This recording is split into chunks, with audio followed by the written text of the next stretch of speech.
Margaret. Apparently my hair's not the only thing that's going. All right, I want you to look back if you still have your inserts. We're going to talk about Isaiah. And when I was looking at the lessons here a couple weeks ago, it was very apparent to me that Isaiah and that whole story really spoke to all of us. And as we dig into Isaiah, I want you to think about this. Now, I think most of you have seen Star Wars. Is there anybody that hasn't seen Star Wars? Or at least knows what Star Wars is? All right, we'll find out here in a second. Well, anyway, I grew up with Star Wars. I'm the generation that I was, I think, 4 when the first movie came out, and pretty much the whole rest of my life, long before we had Twilight or The Lord of the Rings or any of the other movies that came out, Batman and so forth. Star Wars was the big thing, collected toys and all that good stuff. But if you remember, Luke Skywalker is the main character. There's a lot of characters in Star Wars. That's one of the things that I think makes it so good, is there's so many people and they do such a good job of highlighting people's lives and choices they make and so forth. But if you remember in Star Wars, the very first of the before they did all the prequels and all that stuff, we see him first farming on his home world, hoping to get away to go to the pilot academy so he could be a space pilot, to be with his friends and so forth, and just like normal teenagers in early 20s, they want to get away from home and go experience the world, or in this case the galaxy. And then if you remember the movie, of course, then everything happens and the droids show up and the Jedi Knight shows up and stormtroopers are chasing each other and Jawas and sand people and all that stuff. And before we know that his uncle is killed, Luke is posed the question, you are the chosen one, so to speak. You have the Force with you, you're very strong in the Force. We need you to fight the Emperor. And if you remember, he initially declines. After all those years of saying, I need to go to the Space Academy and I need to get away from here, he tells Ben, the Jedi Knight, I can't. I have to stay here and farm with my uncle. I can't leave. And then, of course, we find out that his uncle and his aunt have been killed and there's nothing left of the farm and so forth. So at that point, he goes. And that's where we're kind of focusing at. And as you think about that, obviously Star Wars would have never happened, or it would have happened very differently if Luke would have never left his homeworld. You wouldn't have had all those great battle scenes. You wouldn't have seen the Star Destroyers explode and the Death Star explode. And you might have had to wait a whole other generation for the galaxy to be free. And in our own lives, we think about throughout history, what would have happened if President Lincoln would have never run for office, at least not for president. Maybe we would have still had the Civil War, but maybe we would be 2 countries right now. If you think about, since this is an army post, you think about General Patton. What if he would have never gone into the army? And granted, he didn't win World War II all by himself, but he certainly played a vital part, especially in Europe, and definitely kept the other generals honest with his leadership, even though he didn't always do the right things. Or the Wright brothers. What if they would have stuck to making bicycles? Or even somebody a little bit more modern day, like Martin Luther King. What if he would have just decided to just be quiet? Not only would we not have a holiday on Monday, but so many other things might not have happened, or they might have happened in a much more violent way. Certainly there was plenty of people that were advocating a race war and stuff, and so we had that opportunity for peace, and even though there were certainly many violent things that happened, he helped, I believe, keep it much more peaceful than it could have been. That nature of call is a tricky thing. As we saw with Luke, sometimes we even want to be in the action, but when the moment comes, we freeze up we get a little scared, or we use, prior obligations or other reasons to not do what we've been called to do. Or even with Isaiah, we look at Isaiah, and Isaiah actually has started doing what God has called him to do. If you notice in the passage here, he says, you called me before, even while I was still in my womb. And I do believe that we are all called way before we know anything about what call means and so forth, because God's plans predate us a long, long, long time ago.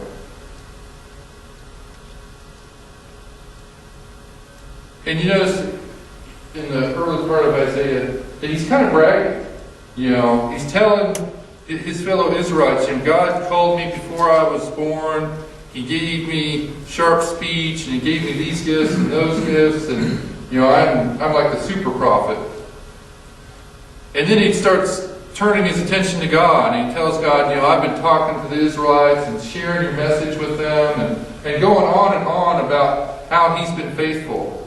And you notice that he starts showing, but I've gotten kind of weary, and I'm not feeling like I'm being very successful.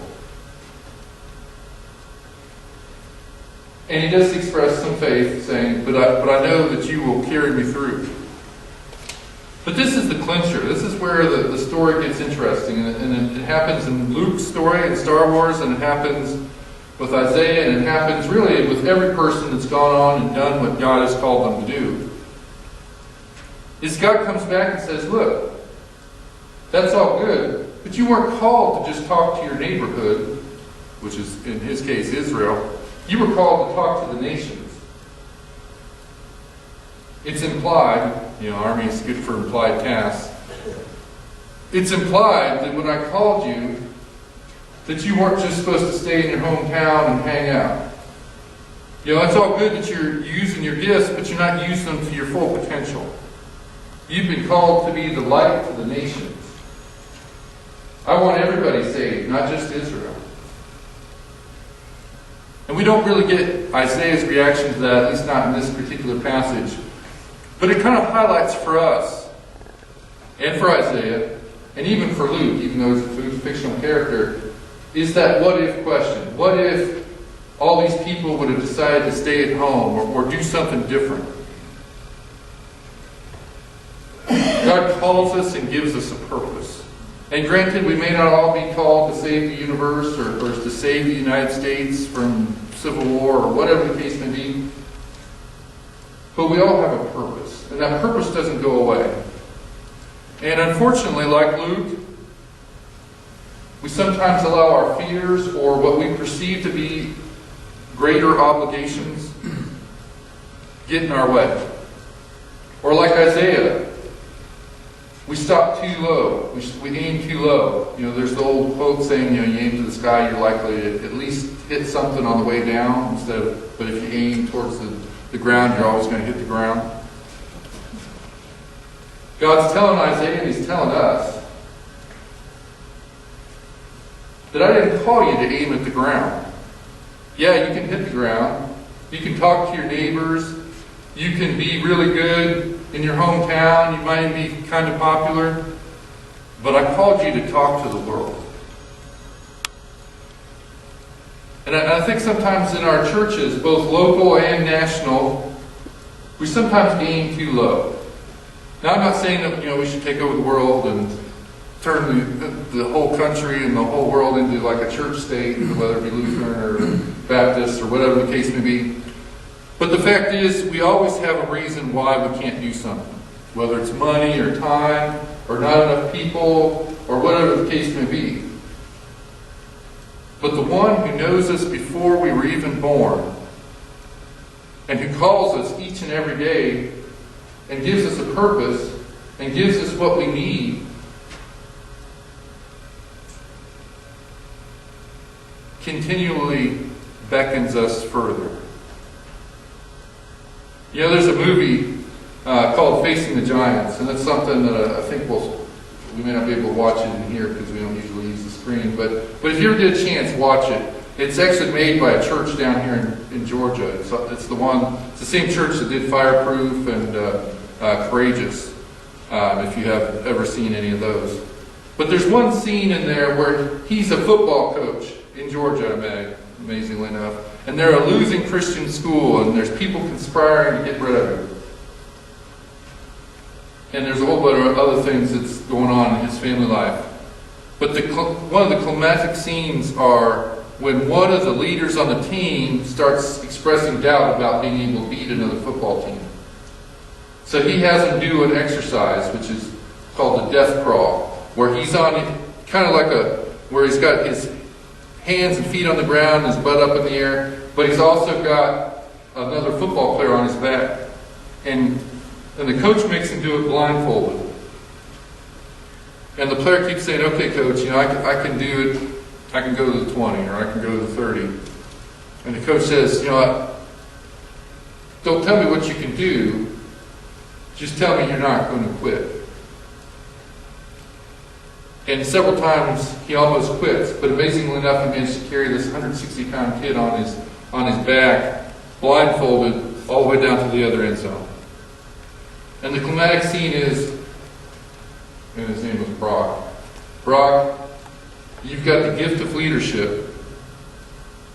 These other boys follow you. When you don't give up, see what you can do. Because you thought you could only make it to the 30, and you went 100 yards with this 160-pound boy. Now granted, he's 18 and we're not. But the fact is, so many times God gives us the ability to go the whole distance, and we're willing to stop at the 30. If nothing else, this weekend when we talk about Martin Luther King Jr. and all the other people throughout history, both in the church and outside of the church that have done great things, we need to ask ourselves, what's different about them? And granted, I understand, just like with Luke, we're not all called to face the emperor and blow up the Death Star. But for the purpose that we were given, for the gifts that we were given, for the call that we have, long before we were ever born, are we living it out to the fullest? God sent His Son to die for us so that we would not be held back by sin and death. That there would be no barriers in our way other than ones we put in ourselves or we allow others to put in front of us to do what we're called to do. So with that grace and with that freedom, what are we doing with our call? Are we Luke, afraid to get off the planet? Are we Isaiah, content to just stick in the local neighborhood when we're called to go to the nations? Or are we Martin Luther King, willing to go the distance?